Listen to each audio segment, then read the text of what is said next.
The tournament becomes an artist's palette of the globe's footballing identities, where stereotypes are busted and education's handed out. In the digital information age there are fewer surprises than in decades gone by, but there is still a sense of adventure in the unknown. It breeds excitement and unpredictability which, ultimately, are what most of us crave in sport.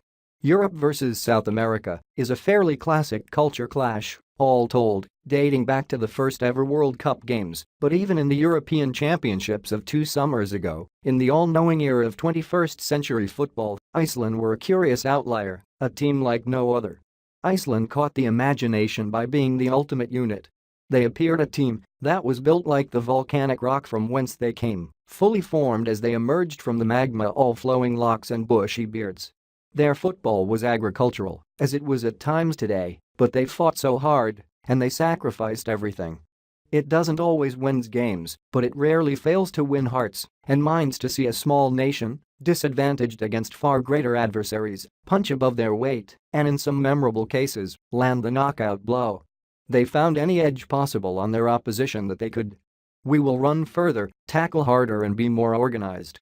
We will maximize set pieces, profiting from the background of former handball star Aron Gunnarsson, to become one of those rare teams that are lethal from throw-ins.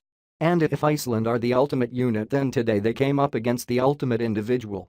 This game was not just a clash of footballing cultures but elemental composition.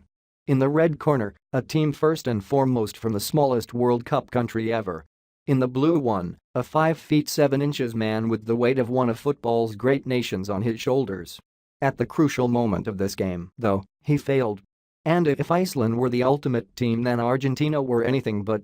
Sampaoli's job is to make the most of his elite match winners and hide his more average players, but the fragility of this defense suggests he's not doing that yet, while the last thing a ropey backline needs is a goalkeeper who creates unease in the way that Willy Caballero seemed hellbent on doing all afternoon. Predictably, Argentina were most dangerous when Lionel Messi found himself in possession, and for all the courage and guts in the world, Iceland couldn't cope with one of the greatest players to ever kick a ball running at them. Often he was forced to run sideways by a wall of white shirts, but then it opens up new dangers, an obsession with stopping Messi creating one-on-one matchups outside. Sergio Aguero put Argentina ahead by cushioning a fizzed pass and turning neatly to rifle home on his left foot. At that point you wondered if Iceland's plan to sit deep and soak up pressure might backfire when faced with such ruthless attacking talent, but it was the void of defensive talent at the other end that would ensure this remained an even contest.